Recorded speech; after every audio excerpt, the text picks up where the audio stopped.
Bismillah ar-Rahman ar-Rahim, alhamdulillah, wassalatu wassalamu ala rasulillah wa ba'd. Right, so we continue with the story of Prophet Dawood or Prophet David.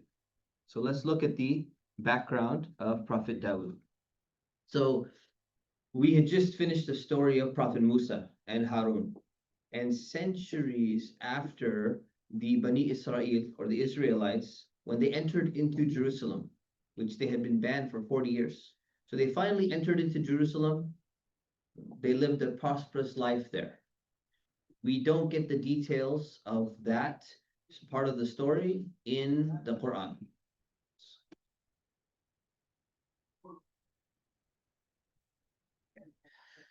So Allah doesn't tell us. Allah tells us, if we remember from the last session, about Prophet Musa, they were banned from entering Jerusalem for 40 years. And then it doesn't even say that they entered Jerusalem. It doesn't say anything that happened, but after 40 years, they did enter Jerusalem under Yusha ibn Nun. And so when they entered under Joshua, they lived there for a long time. Everything was going great. And then for a while, they were kicked out of Jerusalem again. Like, not again, but they were kicked out. So now they went to their prophet. And their prophet was probably Samuel or Samuel. It's not mentioned by name in the Quran, but it says that they went to their prophet. And this is, again, this is like a century, 2 centuries after Prophet Musa. And so they went to him and they said, we've been kicked out of Jerusalem. We've been kicked out of our land. Yeah, please, yeah. We've been kicked out of our land. So can you, our prophet, can you pick somebody to be the king for us that's going to lead us in battle? Because you see, in order for you to be able to be a united community, you have to have a leader. And what ends up happening with a lot of tribes, these are different tribes. There's, among the children of Israel, there's 12 tribes. And if the tribes are not united under one leader, then what's going to happen? They're going to be divided and they're going to be playing politics against each other and all of that. So their prophet that they went to, they asked the prophet, they said, we need a king, and a king that can lead us in battle. And that prophet was not suited for that. He was a prophet, but not every prophet can be a leader and like a military leader and a prophet at the same time. So they said, we want a king who can lead us in battle. So their prophet, he knew about the stories of the past, and he knew about Prophet Musa, and they knew about Prophet Musa, and he knew that, you know what, it's easy for people to talk and say, you know what, we'll do this and we'll do that, but guess what, they're not going to do anything. If you remember the story of Prophet Musa that we talked about, Prophet Musa's people came and they said, we're going to go and we're going to fight those people and we want to enter into that land. They didn't say they're going to fight. They said, we want to enter into that land. And when it came time to do something, what happened? They said, no, you and Allah, you go and fight. So Prophet Musa has already experienced this. This prophet is learning from the lessons that happened in the past. So this prophet responded. And he said, this is probably Samuel. He said, what if Allah orders you to fight, but you get scared and you run away? What's going to happen then? Then you're in more trouble than you were before. So he's basically saying, don't ask for things that might make something difficult on you, and then you're going to change your mind and say, no, we don't want to do it anymore. So what is their response? The response of this generation of Israelites, he said, because remember, in the time of Prophet Musa, the generation of Israelites, of Bani Israel, they gave him a lot of trouble. Then you had a generation that was good and they entered Jerusalem. And now you have a generation that's going to give some more trouble again. So their response was, no way. Why wouldn't we fight? We've been kicked out of our homes. Many of our children have been captured. Some of our wives have been captured. That would be so shameful. What makes you think we're not going to fight? We're willing to fight. We just need a king. All we need is a good, strong leader, and everything is going to be solved. And it's interesting, because sometimes we hear many Muslims today, they say the same thing. If only we had a good leader, all of the Muslims would be united, and we'd be able to defeat all the enemies, and Israel would never be able to do this, and Israel, this country wouldn't be able to dominate us, and all sorts of things. But then what happens is, even if a leader comes over a group of people, I don't want that leader. I'm not going to follow him. I don't like that person. And so something very similar is about to happen. So this prophet Samuel, he trusted them. And he asked Allah, he said, oh Allah, they're asking for this. select a king for them. Pick one king where they can unite together and they can fight back against the people who've kicked them out of their homes. So the Prophet went and told them and said, okay, Allah has chosen Talut, and in English his name is Saul. He's chosen Talut to be your king. Don't confuse Talut with Jalut. Jalut is Goliath, Talut is Saul. He is going to be the king of the Israelites. They said, we've chosen Talut to be the king. You unite around him and you can fight your enemy back. What did they do? They started complaining immediately. How could he be the king? We're better than he is. One of us, the leaders, were complaining. One of us should have been the king. Why would you pick him? He's so poor. Look at us. We're wealthy. We're among the noble people. He's not even that popular. There's nothing special about him. But why would Allah choose him? We don't like the decision. The thing is, you ask your prophet that you believe is a prophet to go and ask Allah to decide who's going to be the king. And then if Allah chooses something that you don't like, you say, no, not him. I want somebody else. You're not really letting Allah choose. You wanted to have it your way. So they said, no, we're not gonna accept him. The Prophet said that, well, Allah chose him over you. That's all you need to know. And he said, also, there's one more thing. He has knowledge and he has physical strength. And these are two characteristics why Allah chose him. Because if you want to be a leader, especially a military leader, you need to have physical strength because you're going to inspire your soldiers. If all of your soldiers can beat you up, they're not going to really respect you on the battlefield. And number two, he has knowledge, meaning he's wise, he's clever. He can come up with strategies. He knows the right thing to do. So the Prophet, it would have been enough for the Prophet, this Prophet Samuel, to tell them that Allah chose Saul, Talut, as your king. And if Allah chooses it, you don't have a right to question it. Allah doesn't have to explain why he chose him. But when Allah explains something, he does it out of mercy for the people who are going to complain and say, but we don't understand why. Well, now you understand why. Allah chose him because he has knowledge and he's physically strong. Why do you think you should have been chosen? Because you're popular and because you're rich. Popularity and wealth is not going to help make a good leader. Having physical strength in the battlefield and having knowledge is actually going to make something. So still, they were not happy with this answer. They asked Allah for something. They didn't like what Allah gave. He gave them a good reason why. They still didn't like the reasoning why. So they're still not complaining. So then he reminded them, this is Prophet Samuel. Allah can give power to anyone he wants. And Allah knows the best person to choose. So when Allah chooses somebody, it's not random. Allah is choosing the best person. And you guys don't understand. The problem is not with Allah's selection. The problem is with your understanding. And then the Prophet said, Allah is going to give you one more blessing. He's going to send a sign to prove that Talut should be the king. You guys are still not convinced. We gave you an explanation, you're still not convinced. Allah is going to give you a special sign to prove that this man is the one who should be the king. What is the sign? The sign is that he's going to find the lost wooden chest, what's called the Ark, which had some of the things of Prophet Musa in there and Harun. So basically, Prophet Musa and Harun, they passed away a long time ago. And these Israelites, they respect Musa and Harun, at least outwardly.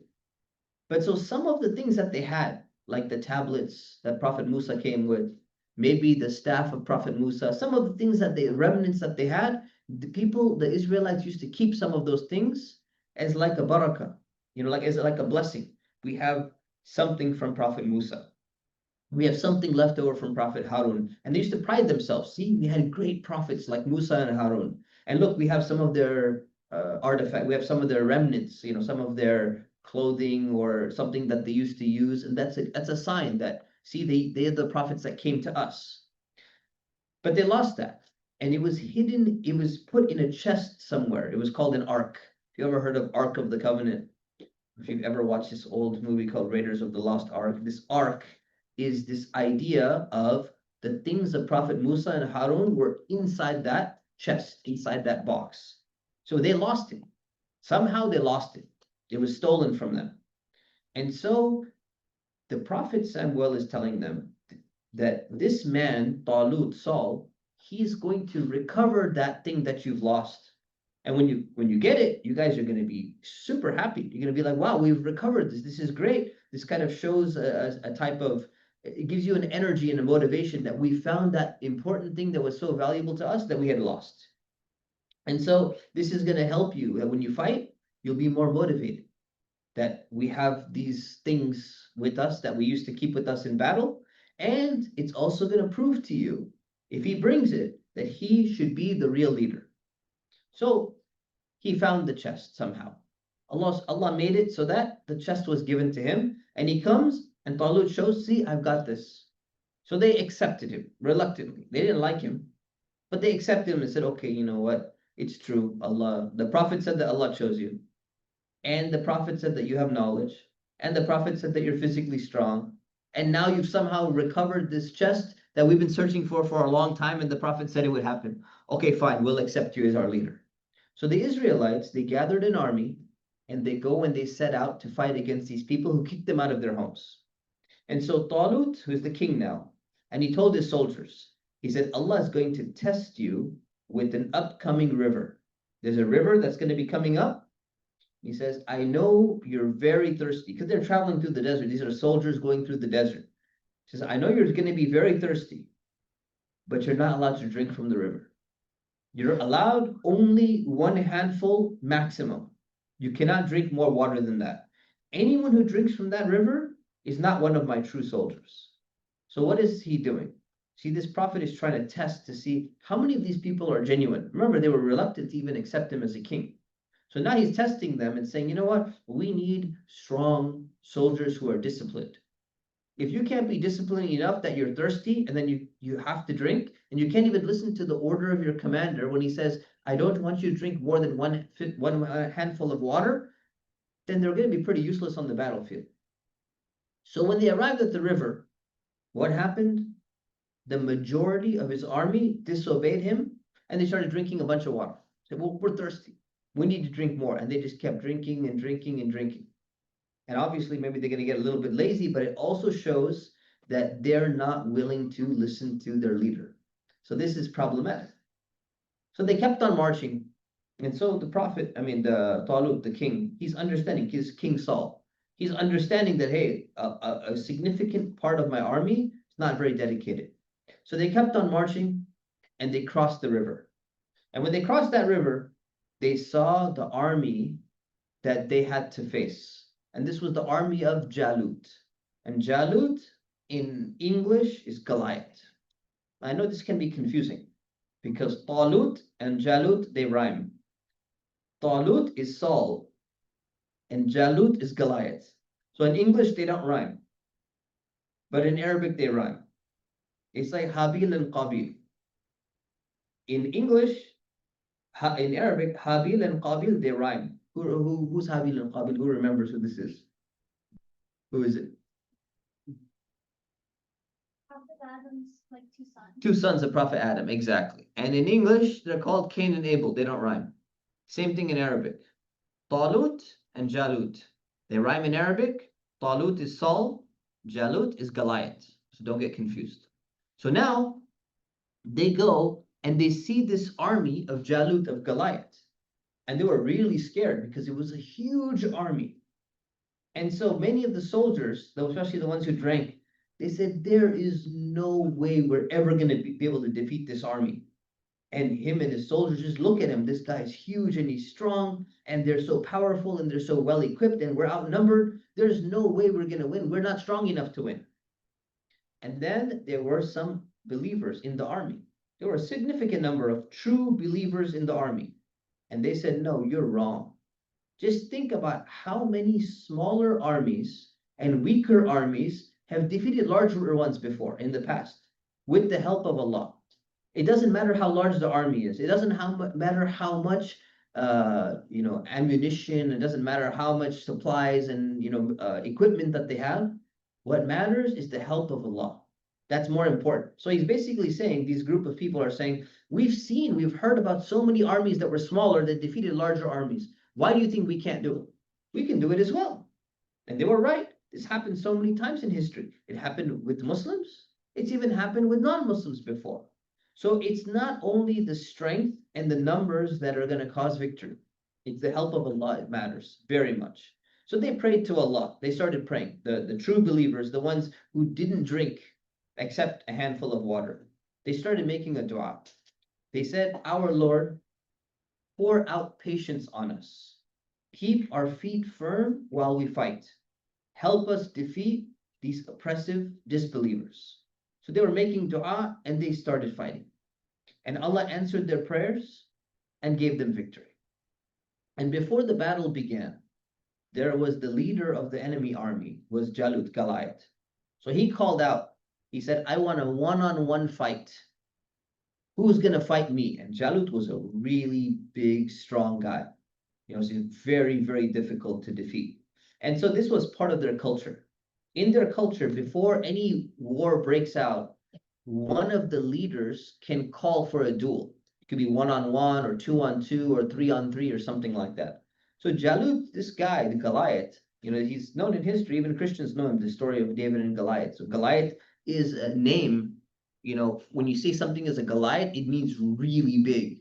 There's in Magic Mountain, there's huge roller coasters called Goliath. People use this term all the time. So Goliath, this man was really big and strong, and he used to call out always for a duel in the beginning. So who's going to fight me? And he defeated all of the people that he ever fought with before. Because if he didn't, he wouldn't be alive. It's the way it works. So it's a duel to the death at the beginning of a battle. So he called out, he said, "I want a one-on-one fight. This is our culture, and you have to respond. And if you don't respond with somebody, it makes your army look bad and it weakens the morale. And whoever wins that duel, what's going to end up happening is the army, the side that wins, they feel like a sense of, our team is winning, and it kind of helps spur them on in the battle, in the war." So most of the soldiers in the army of Talut, of Saul, and the Muslim army, they were afraid because they looked at this guy and they said, none of us are the size of this guy. This guy is just massive. He's huge. It's going to be really hard to fight somebody like this. So there was a young man by the name of Dawood, or David, and he was one of the soldiers in the army. So he steps forward bravely, even though he was much significantly smaller than this guy, and he accepted the challenge, and he says, "I will do it." So he walked forward, and the first thing he did was he pulled out a slingshot. Now we don't know what kind of slingshot it was. There's like the wide-looking slingshots, and then there's a sling where you kind of like throw it around and you throw it. But he figured out he had some kind of weapon with him where when he started walking towards him, of course, they're both wearing armor. So he managed to hit him with his slingshot somehow, and it kind of knocked him off balance. And then he charged, pinned him on the ground, and he finished him off with the sword and he killed him. So this smaller looking guy, much smaller looking guy, David, he managed to defeat this giant, oppressive man, Jalut, Goliath, in front of everyone while they were watching. And this gave them a mental advantage because now the enemy leader has been killed by a random soldier. This is not anyone special. Dawood was just a normal soldier in the army. He was not a general. He was not a commander. He was nothing. And so people were shocked and they're like, how did this happen? So the battle took place. The children of Israel, the Bani Israel, they won the battle. They retook the city of Jerusalem. And now they got to live in that special city of Jerusalem at that time. And then so what happened afterwards is that Talut was the king. After Talut, he either got sick or passed away or whatever it was, Dawood becomes the next king after him. So now he is the king and the leader of the Bani Israel, of the Israelites. And then he's chosen by Allah to also be the prophet after the previous prophet. Who was the previous prophet we were just talking about? Samuel. Yeah, exactly. Good. Just making sure everyone's following along. And so Prophet Dawood is given, now he's a prophet and he's a king. And he was given so much power and so much wealth. If you look at the past prophets so far, you don't find prophets getting much power and much wealth. But now Dawood is in a very different position. He's in a position where he is a prophet who has an entire group of people that he's in control over, and he has the wealth and the power and the civilization and all of that. So because Dawood was given more than any other prophet in the past, what did he do to compensate for that? He used to pray and he used to fast more than all the other prophets did. So the other prophets, they would fast, maybe once a week, twice a week, something like that, a few times a month. Prophet Dawood would fast every other day. Now you say, why is he fasting so much? Even the Prophet Muhammad, peace be upon him, did not fast that much. He fasted Mondays and Thursdays. Why is Prophet Dawood fasting this much and the Prophet Musa didn't fast that much? Why fast so much? Because Allah had given him so much. And because Allah has given him so much wealth, he could eat anything he wants. He could have all the buffets and everything that he wants. In order to counteract all the blessings Allah gave him, he would fast more than anybody else. So he was fasting and he was praying much throughout the night. And he was thanking Allah for all of these blessings, and he wanted to make sure that he's protecting himself from becoming greedy, from becoming arrogant. So he's the prophet and he's the king. And Allah sends him a book, like other prophets, like Musa received a book before, Ibrahim received some revelations. He receives a book called the Zabur. The Zabur is known as the Psalms. And so this Zabur, this Psalms, is an additional book on top of the Torah, in addition to the Torah that the Israelites were already following. And they were following, and they're supposed to still follow it until today, until his time. And so Dawood used to recite the Zabur to people in a very beautiful voice, kind of like we recite the Quran today. And people would be amazed by the voice of Dawood. And they say, wait, the way that he recites this book that Allah has revealed to him is just amazing. And so Dawood was given a few other special miracles. When he used to pray in the morning and he prayed in the evening, the mountains and the birds, they would echo the praise of Allah with him. So when he would be saying Subhanallah, Alhamdulillah, the mountains would echo that. And the birds would be echoing the exact same thing while he was making zikr and remembering Allah. And another thing, another ability that he was given, a miracle that he was given, is he was able to make chainmail in a very quick way. So we don't know exactly how. But so what chainmail is most armor is pieces of metal, and pieces of metal that cover your arm and cover your chest and cover your back, and they're kind of put together somehow, and you can move a little bit. What happens is because they're a solid piece of metal, it's very, very heavy. And so it's harder for you to travel long distance in that metal. And it's also very hard for you that when you're fighting and you have like a sword, it's hard for you to maneuver. And so what chainmail does, it provides a similar level of protection, but it's just little links, little chains of metal. And so you can wear it like a shirt, and it's very flexible, and you can move a lot more with it. So it gives you a massive advantage in battle. And so somehow he may not have been the first person to ever make chainmail, but he was able to somehow make chainmail for his army very quickly for all of his soldiers. And you didn't have other armies at that time having that ability to be able to make chainmail so quickly. So the army of Dawood and the kingdom of Dawood became very powerful very fast because he was given all of these blessings.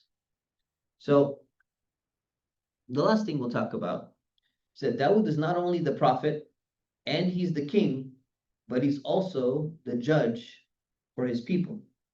And so Allah decided one day to teach him an important lesson because he's the judge. Anytime two people get into an argument, or there's a family conflict, or there's a business conflict, they would come to Dawood. They say, what should we do? You're the king, you're the prophet. Decide what should happen. He's trying to take my money and he says I owe him this much money. What should happen? So a few incidents happened. We'll just cover the first incident. So one day, there were two men. And these two men climbed over the wall of Dawood's palace. Now you can imagine his palace must have been really fancy and well guarded. He must have had soldiers, guards, and everything. And somehow these people managed to get over the walls. They must have been fortified walls. They got over the walls and they got all the way up past the security guards into his private room. He's the king. He's in the most secure, guarded place in the entire palace. And somehow they managed to get into his private room, into his personal room. And so when he was shocked, maybe he was sleeping or he was praying, and when he saw them, he was startled. And he thought that, hey, these people have come here to kill me. Or maybe these people, they're going to come and steal something. So these two people, they said, don't worry, calm down, Prophet of Allah.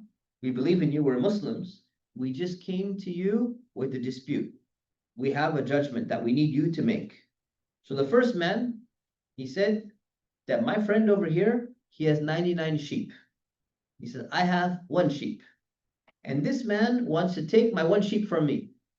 So I'll have 0 and he'll have 100. So Dawood felt sorry for the man. He said, oh man, that's really bad. That shouldn't be happening. He's so rich.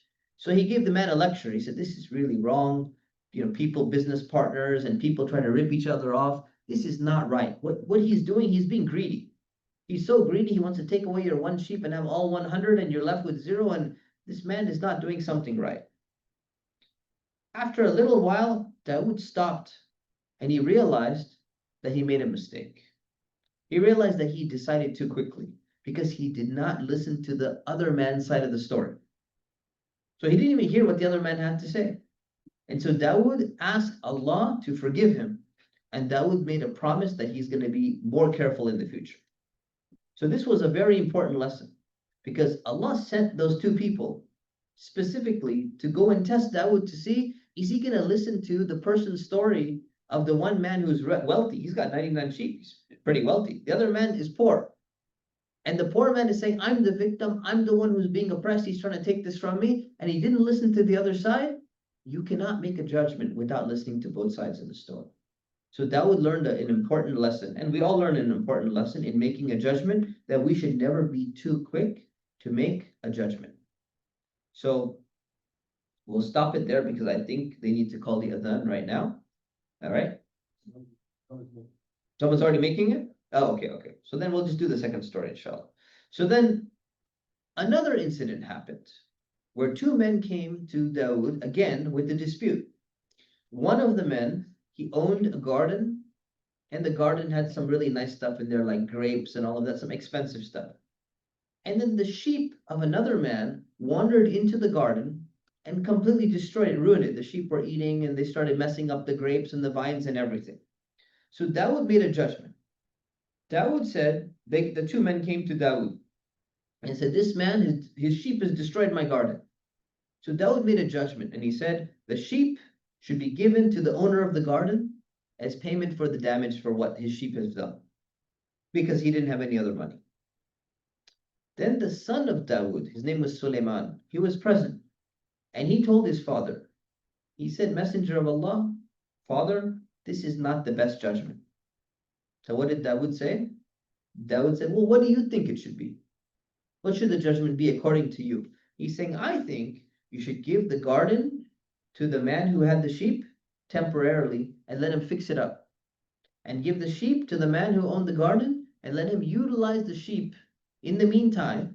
And once the garden is fixed, they swap back.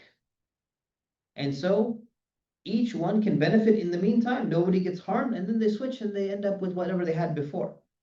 And so Allah agreed with Prophet Suleiman. He gave a revelation to Prophet Dawood that your son is the one who is correct, and you're going to follow his judgment.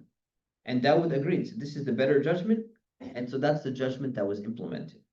So because Dawood was a king, and Suleiman was not even a prophet yet, because Dawood was a king and a prophet, he had to make judgments.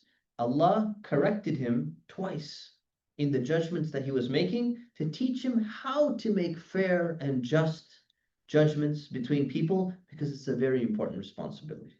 So we'll end there, inshallah. I'll take one or two questions if anyone has it.